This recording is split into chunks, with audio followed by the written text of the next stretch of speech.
Hey everyone, welcome back. In this video, we're going to check out how to download Adobe Photoshop for free on your PC or Mac. If you're new here, hit that subscribe button for more helpful tutorials. I'll show you the steps one by one and I'll keep it simple. Let's get started. Step 1. Click the link in the description below. It will take you to Adobe's official website. Step 2. Choose your country from the drop-down menu. Then click on Start Free Trial. Step 3. You'll see 3 plan options: individual, business, and students and teachers.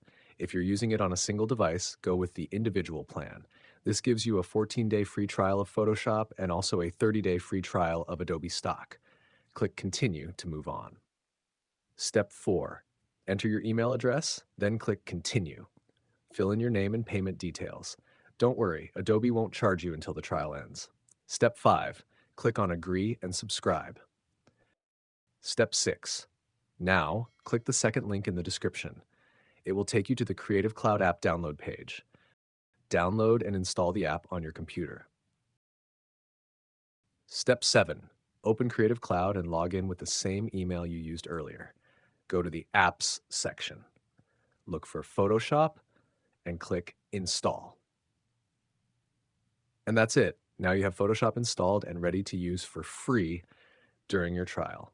Thanks for watching, and don't forget to subscribe for more easy tech tutorials. Have a great day.